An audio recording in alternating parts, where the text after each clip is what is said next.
Hi guys! Nakapunta na ba kayo dito sa Nasuli Cold Spring? Isa sa dinadayo sa Malay-Balay, Bukidnon. Besides sa maganda ang place, maraming tao na dumadayo dito dahil sa kanilang fish spa. So, gaya ng ginagawa ko, nagpapa-fish pa ako. So, para na siyang relaxing. Marami pong isda dyan, di nyo lang siya masyadong makita. Pero sa totoong buhay, marami pong isda ang kumakagat sa paan nyo na para talaga kayong nag-spa.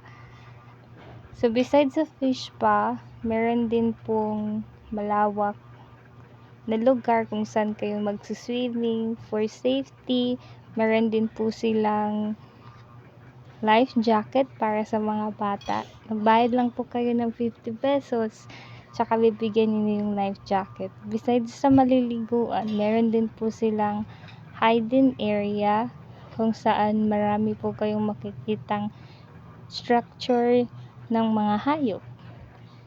So, ito po ay isa sa dinadaanan pag galing kayo sa area na maraming statue ng mga hayop, tsaka pabalik kayo sa nililiguan nyo.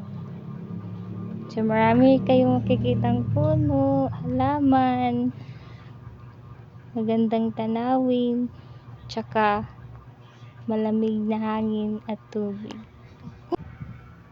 So, dito po kayo pwedeng maglakad para po makakita nyo yung view ng buong lawa.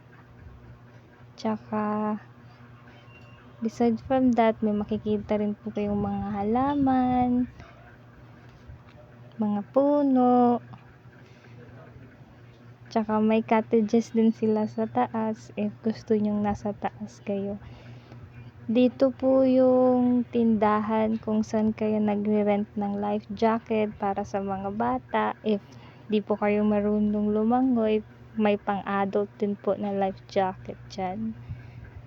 So, dito po yung overlooking if na kayo sa taas. So, yan po. Aside from that, may mga statue din po sila ng crocodile na para rin pong live crocodile kung tignan. Di lang sa fish pa nyo makikita ang maliliit na isda, meron din po sa mga gilid-gilid. So, ito po yung on its way to sa place na kung saan may mga makikita kayong statue. So, dadaan po kayo sa medyo maliit na daan, tsaka may patubig.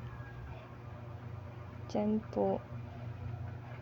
Mas maraming isda po sa part na to kasi hindi siya masyadong naaabot ng mga naliligo.